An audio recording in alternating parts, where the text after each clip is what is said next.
ke arah game yang ketiga. Apakah Onyx akan mengungguli atas HP Brand atau akan sebaliknya? 3 fighter dari Onyx. Ditambah lagi dengan jungler Pakito yang dibawa oleh Kairi.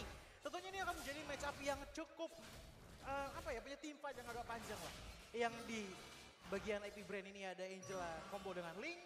Yang satu lagi ada Arlor, Pakito dan juga Masha. Jadi ini menurutku mungkin kita akan melihat banyak sekali team fight close up di menit-menit ke-8 atau ke-9. Tapi yang pasti, yang paling berbahaya menurutku dari Onyx adalah mengambil ke arah Harithnya. Kenapa Coci bilang berbahaya? Karena menurutku ini bakalan do or die. Sekalinya udah fall off di arah late game, power dari cewek ini kalau shieldnya nggak bisa numpuk dengan cukup, dia bakalan mungkin saja kena damage yang cukup signifikan datang dari Super Macro yang menggunakan Clean. Alright, tapi kalau misalnya Clean ini sangat enak untuk melakukan poking damage. Yes. Di arah mid to the late game dia akan sangat sakit dan itu dia tugasnya dari seorang Masha. Kalau Boots gak berhasil dengan maksimal nutup pergerakan dari arah Clean, tidak bisa di following up damage, mungkin Clean-nya akan semena-mena. Dia di arah mid to the late game, gak usah deh sampai mid to the late game, punya 2-3 item aja. Dia bakal nge-ejam-ejam para pasukan dari Onyx. Iya, dan bahkan kalau kita ngeliat dari emblemnya pun ternyata dari kedua belah gold laner ini ada sedikit perbedaan di mana Festival of Blood ternyata yang dibawa oleh cewek untuk sustainability-nya.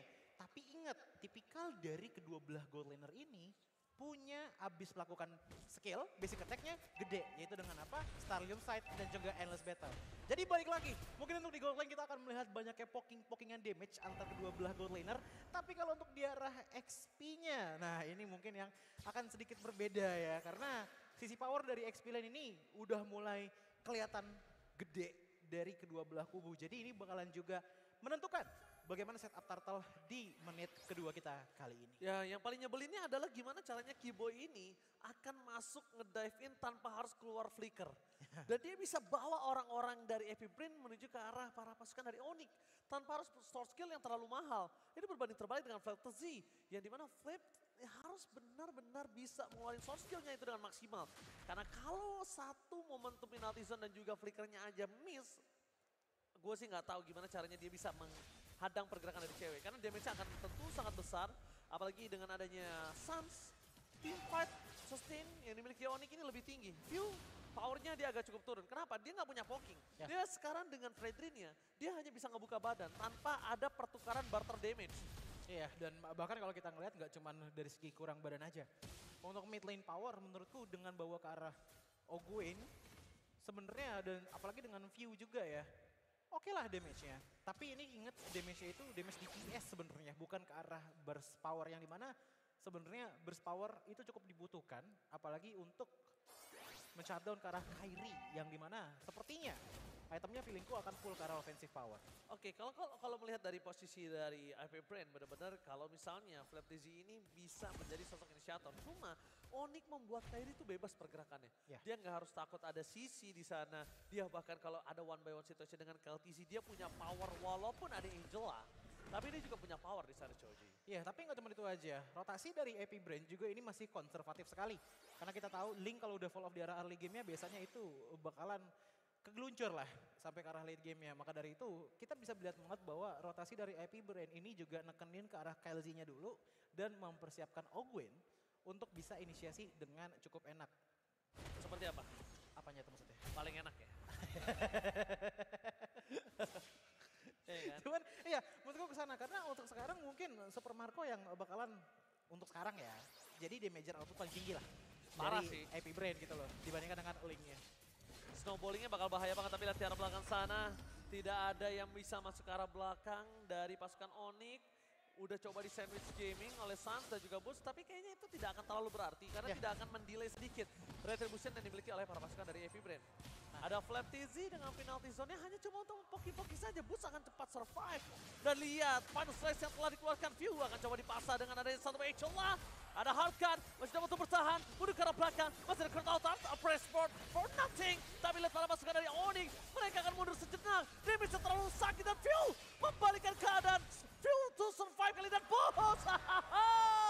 Tiba-tiba lewat ke arah yang salah. Final slice kembali terjadi bersama dengan Ogwyn yang harus hilang. Terkena Synchron Vision dan Chrono Dash dari seorang cewek. Trading yang sangat baik dari Onyx di 5 menit pertama game berjalan. Walaupun untuk di arah bottom lane ntar sudah hancur, tapi setidaknya lihat korbannya. KLZ, Ogwen, View, ini bakalan punya efek yang cukup besar menurutku dari segi defense dan juga offensive powernya.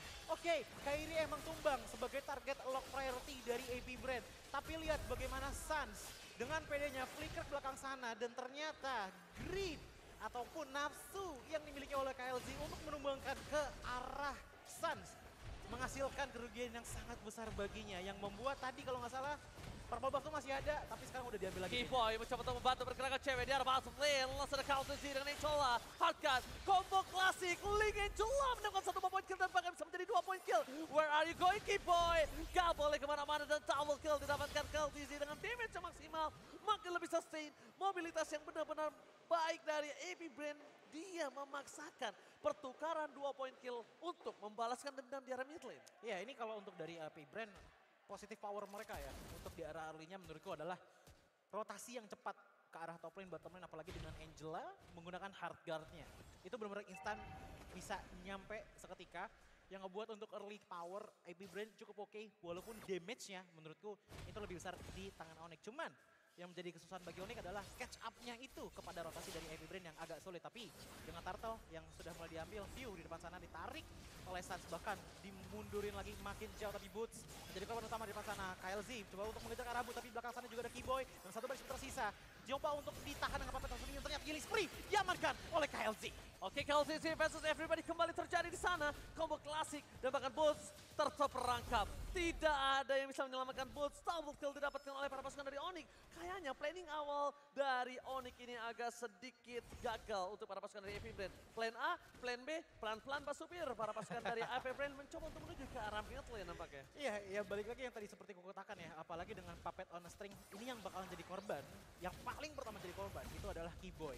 Karena balik lagi dia frontliner, dia depan sana mencoba untuk menahan damage besar mudik seperti sekarang dimana dari Keyboy mencoba untuk menahan dengan adanya Final Slash, ditambah lagi dengan adanya power dari Kairi yang sangat besar. Tapi lihat, penalty zone mendapatkan 3 player dari Onyx, 2 player sudah hilang. Suns digigit, ditaruh oleh Angela, tidak bisa kemana-mana membuat dia pun tumbang dan unstoppable untuk KLZ. Unstoppable untuk KLTZ kali ini membuat para pasukan dari Onyx. Mereka berhasil ditumbangkan dan bahkan 9 kill yang sangat banyak membuat Link dari KLTZ benar-benar maksimal. Lihat combo klasik Link Angela gak bisa tersentuh, gak bisa ditarik, gak bisa diturunin dan Suns masih bisa-bisanya dapetin orange buff. Apalagi ngelihat dengan Kairi yang baru mengamankan ke arah Hunter Strike. Ini untuk power defense dari AP Brand itu udah cukup masif loh. Lihat bagaimana Fredrin udah ngambel badannya dengan steel leg plates. Ditambah lagi dengan Dreadnought Armor.